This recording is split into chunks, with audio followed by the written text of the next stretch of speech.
తల్లి గర్భం నుండి బయటపడ చేశాను ఓ ఒంటరి యుద్ధం నాడు.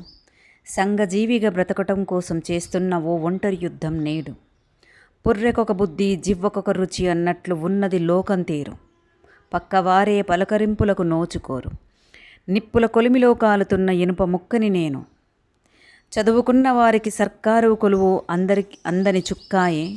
అర్హత లేకున్న గవర్నమెంటు నౌకరి కొందరి గుమ్మం దాకా పోయే. భూతదయతో ప్రేమగా పావురాన్ని పెంచిన వేటగాడనిరి. మాంసపు ప్రియులు సంచిలో ముక్కలెన్నీ దాచిన రీసెర్చ్ అనేది. నిప్పుల కొలిమిలో కాలుతున్న ఇనుప ముక్కని నేను. తప్పులెంచువారు తమ తప్పులెరగరు కొందరు. అదును చూసి నిజాయితీని తొక్కేస్తారు ఎందరో. కష్టాలే నిజమైన గురువులు అందరికీ. అసలైన జీవితం అంటే ఏంటో నేర్పుతుంది తుదకి. నిప్పుల కొలిమిలో కాలుతున్న ఇనుప ముక్కని నేను. ఆటుపోట్లు ఎన్నున్నా చేస్తున్న ఒంటరి ప్రయాణం.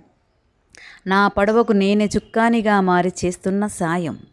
వైకుంఠపాలిలో పడేసే పాములెన్ని ఉన్నా నిలబెట్టే నిచ్చెని నన్నుగా మార్చుకున్నా. నిప్పుల కొలిమిలో కాలుతున్న ఇనుప ముక్కని నేను. కష్టాల కొలిమిలో కాలి బంగారు ముక్కనైనాను. ఎలా ఉందో కామెంట్స్ రూపంలో తెలియజేయండి.